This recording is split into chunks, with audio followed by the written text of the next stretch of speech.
Oke, assalamualaikum warahmatullahi wabarakatuh. Perkenalkan, nama saya Suryawan Wicaksono. Pada kesempatan kali ini saya akan menjelaskan poin-poin penting dari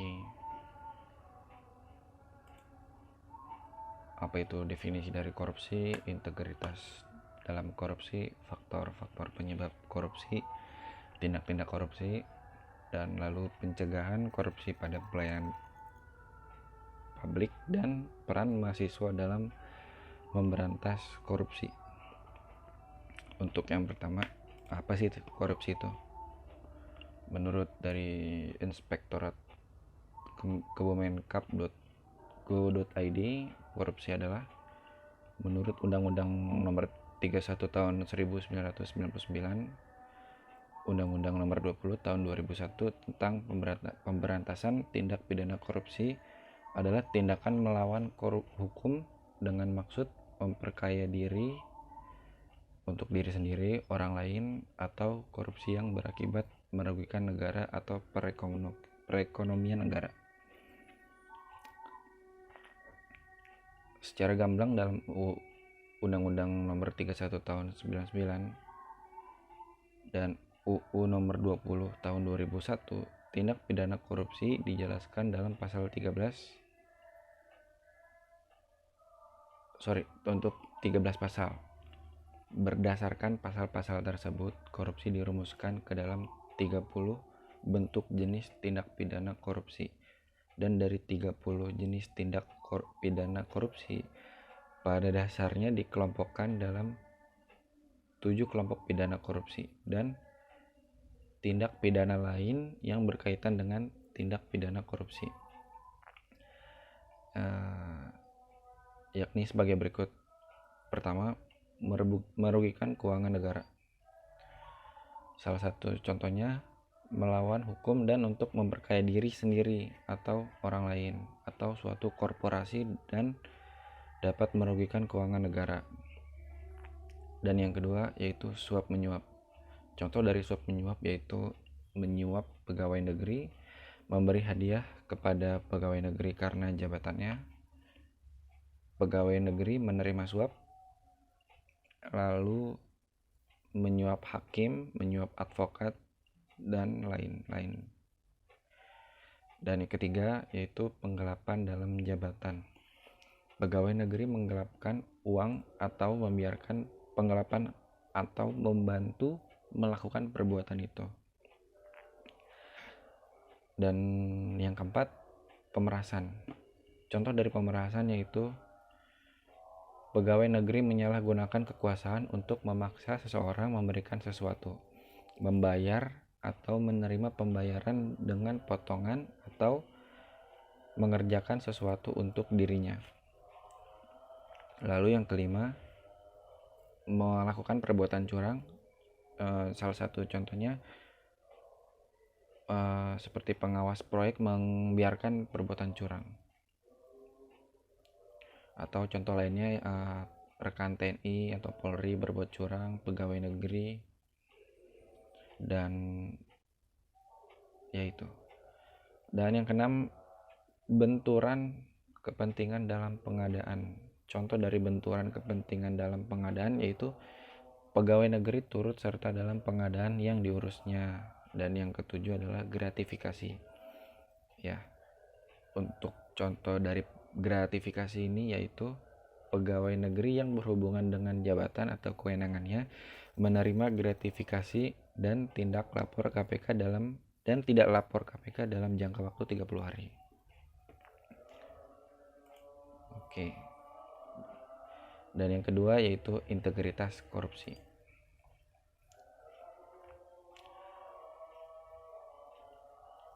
Berbicara soal sikap anti korupsi tidak terlepas dari kata integritas.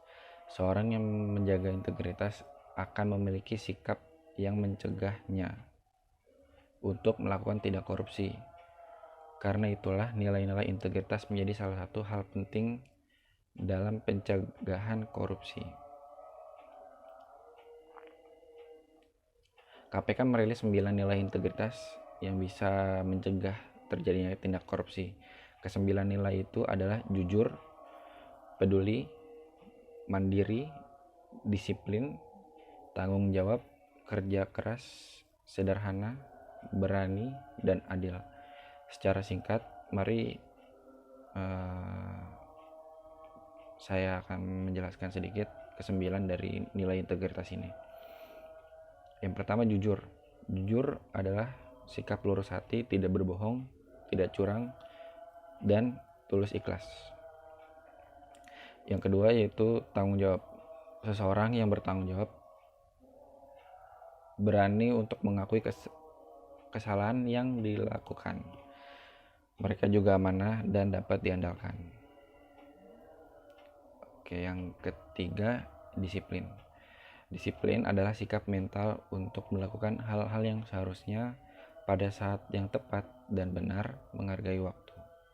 Sikap mental tersebut dilatih agar segala perbuatannya tepat sesuai aturan yang ada. Lalu ada mandiri. Pribadi yang mandiri berani menetapkan gambaran hidup yang ia inginkan. Dia berani mengarahkan kegiatan dalam hidupnya untuk mencapai tujuan yang telah ditetapkan sebelumnya. Ia memiliki langkah-langkah atau kegiatan atau tingkah laku yang efektif untuk mencapai gambaran kehidupan yang dia idealkan. Misalnya seorang yang bercita-cita menjadi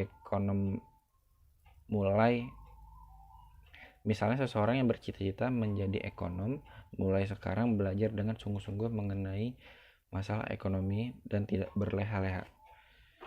Lalu ada kerja keras. Kerja keras adalah kegiatan yang dikerjakan secara sungguh-sungguh tanpa mengenal lelah atau berhenti sebelum mencapai target yang diutamakan dan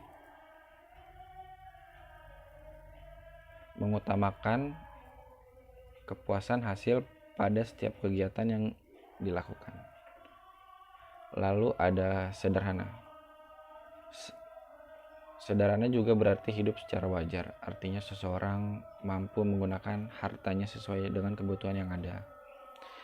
Tidak menghamburkan uang untuk sesuatu yang tidak penting. Korupsi salah satu yang dipicu oleh hidup mewah yang berlebihan dan tidak sesuai dengan besarnya gajinya. Kesederhanaan akan membuat seseorang menjauhi korupsi. Yang kelima, ada berani. Berani adalah tidak takut menghadapi bahaya atau kesulitan. Orang yang berani memiliki hati yang mantap dan rasa percaya diri yang besar. Pantang mundur dan tidak gentar. Keberanian diperlakukan untuk mencegah korupsi dan melaporkan tindak pidana korupsi ke aparat. Dan berikutnya ada peduli. Orang yang peduli adalah mereka yang terpanggil melakukan sesuatu dalam rangka memberi inspirasi, perubahan, dan kebaikan.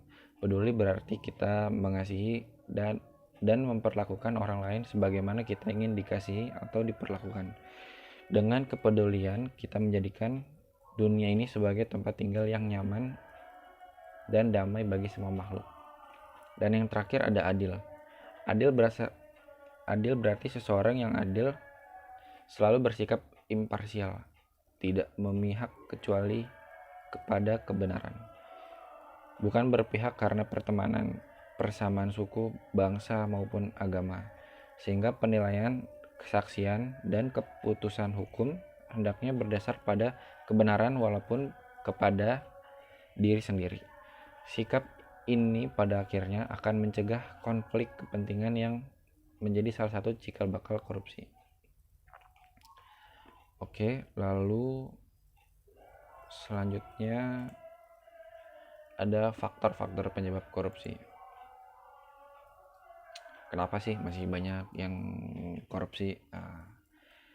Saya akan sedikit menjelaskan penyebabnya. Dalam tindak korupsi penyebab dari korupsi ada dua faktor. Pertama faktor internal dan kedua ada faktor eksternal. Untuk faktor penyebab internal yang pertama yaitu biasanya karena sifat serakah atau tamak atau rakus dari manusia. Keserakahan dan tamak adalah sifat yang membuat seseorang selalu tidak merasa cukup atas apa yang ia miliki.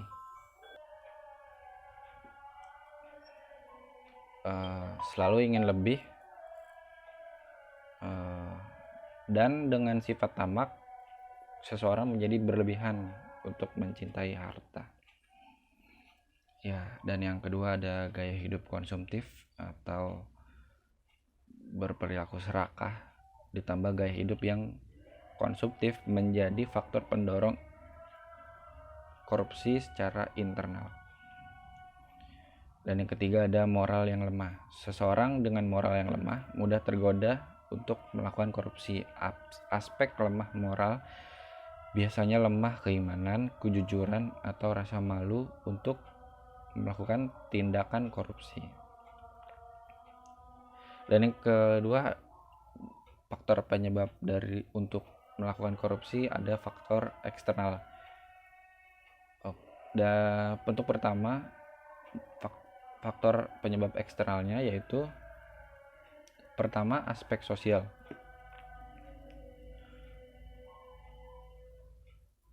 Kehidupan sosial seseorang berpengaruh dalam mendorong terjadinya korupsi, terutama keluarga. Bukannya mengingatkan atau memberi hukuman, keluarga malah justru mendukung seseorang korupsi untuk memenuhi keserakahan mereka. Aspek sosial lainnya adalah nilai dan budaya di masyarakat yang mendukung korupsi. Misalnya, masyarakat hanya menghargai seseorang karena kekayaan yang dimilikinya atau terbiasa memberikan gratifikasi kepada pejabat. Yang kedua, ada aspek politik. Ini yang sering terjadi di negara kita. Keyakinan bahwa politik untuk memperoleh keuntungan yang besar menjadi faktor eksternal penyebabnya korupsi. Tujuan politik untuk memperkaya diri pada akhirnya menciptakan money politics. Dengan money politik, seseorang bisa memenangkan kontestasi dengan membeli suara atau menyogok para pemilih atau anggota-anggota partai politiknya. Yang ketiga ada aspek hukum. Hukum sebagai faktor penyebab korupsi bisa dilihat dari dua sisi. Pertama, sisi perundang-undangan dan lemahnya penegakan hukum. Koruptor akan mencari celah di perundang-undangan untuk melakukan aksinya. Selain itu, penegakan hukum yang tidak bisa menimbulkan efek jera akan membuat koruptor semakin berani dalam melakukan korupsi. Ya, dan itu terus terjadi. Dan yang keempat ada aspek ekonomi. Faktor ekonomi sering dianggap sebagai penyebab utama korupsi. Di antaranya tingkat pendapatan atau gaji yang tidak cukup untuk memenuhi kebutuhan. Fakta juga menunjukkan bahwa korupsi tidak dilakukan oleh mereka yang gajinya pas-pasan. Korupsi dalam jumlah besar justru dilakukan oleh orang-orang yang kaya dan berpendidikan tinggi. Oke. Dan yang kelima adalah aspek organisasi. Faktor eksternal penyebab korupsi lainnya adalah organisasi tempat koruptor berada. Biasanya organisasi ini memberi andil terjadinya korupsi karena membuka peluang atau kesempatan. Misalnya, tidak adanya teladan integritas dari pemimpin, kultur yang benar, kurang memadainya sistem akuntabilitas, dan yang terakhir lemahnya sistem pengendalian manajemen, ya, atau fraud ya. Sering terjadi fraud. Oke, baik. Lalu selanjutnya pencegahan korupsi pada pelayanan publik. Oke. Pertama, menjamurnya korupsi pelayanan publik selain dilatari oleh kelemahan sistem juga dipengaruhi oleh rendahnya integritas birokrat. Oke. Pencegahan korupsi pelayanan publik dalam politik kebijakan kriminal mesti diarahkan pada perbaikan sistem dan tata kelola pelayanan publik dengan mengacu pada prinsip good corporate governance. Lalu memberikan sanksi pidana yang tegas bagi birokrat yang menerima gratifikasi pada saat melaksanakan tugasnya. Memberikan penghargaan kepada birokrat yang jujur, menerapkan teori pencegahan kejahatan seperti situational crime prevention. Khusus pencegahan korupsi pelayanan publik seperti perizinan di sektor SDA, ada 4 hal yang mesti dilakukan, yaitu pertama, mensosialisasikan dampak korupsi SDA secara masif dan sistematif kepada masyarakat. Yang kedua, membentuk sistem perizinan yang terpadu berbasis online ataupun offline juga bisa. Dan yang ketiga, memperbaiki budaya pelayanan birokrasi. Dan yang keempat, perbaikan batas waktu proses perizinan. Nah, ini yang sering dialami oleh masyarakat kita ya. Oke, dan yang terakhir ada peranan mahasiswa dalam memberantas korupsi.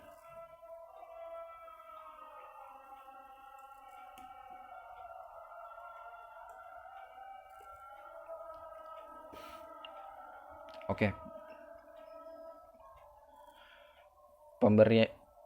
Pemberian pendidikan anti korupsi lebih dini sebagai langkah awal terhadap penanganan kasus korupsi yang bermula dari diri sendiri dan diharapkan berimplikasi terhadap kehidupan keluarga, masyarakat, bangsa, dan negara. Dalam jangka panjang, pendidikan anti korupsi diharapkan mampu mewujudkan pemerintahan yang bersih dan bebas dari KKN, serta mampu melaksanakan Undang-Undang Dasar tahun 45 demi terwujudnya good government. Pendidikan anti korupsi diharapkan mampu memberikan pola pikir baru terhadap generasi muda dalam mewujudkan negara bebas dari KKN. KKN yaitu korupsi, kolusi, dan nepotisme. Pendidikan salah satu tonggak kehidupan masyarakat demokrasi yang madani. Sudah sepantasnya semuanya andil dalam hal pencegahan korupsi ini. Salah satu yang bisa menjadi gagasan baik dalam kasus korupsi ini adalah penerapan anti korupsi dalam pendidikan karakter bangsa di Indonesia. Khususnya ditunjukkan bagi mahasiswa karena pada dasarnya mereka adalah perubahan bangsa dalam perjalanan sejarah bangsa.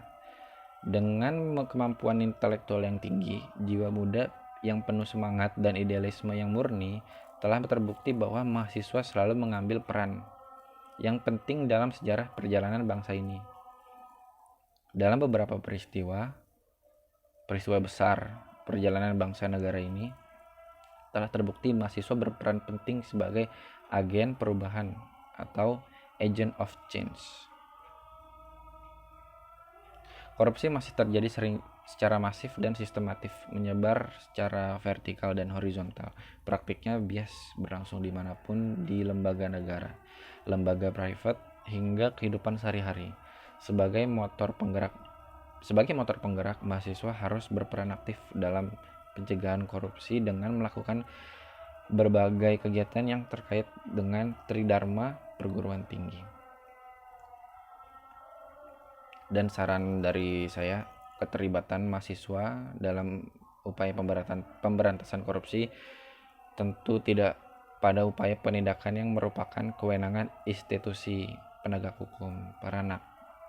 Lalu peran aktif mahasiswa diharapkan lebih difokuskan pada upaya pencegahan korupsi dengan ikut membangun budaya anti korupsi dalam dirinya dan di masyarakat.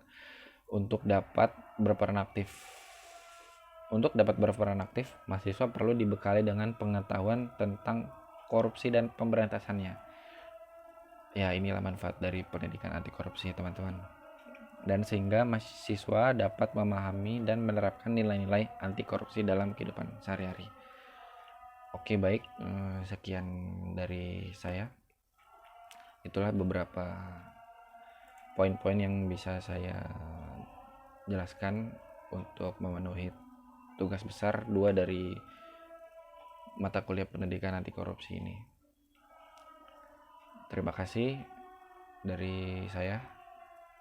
Wassalamualaikum warahmatullahi wabarakatuh.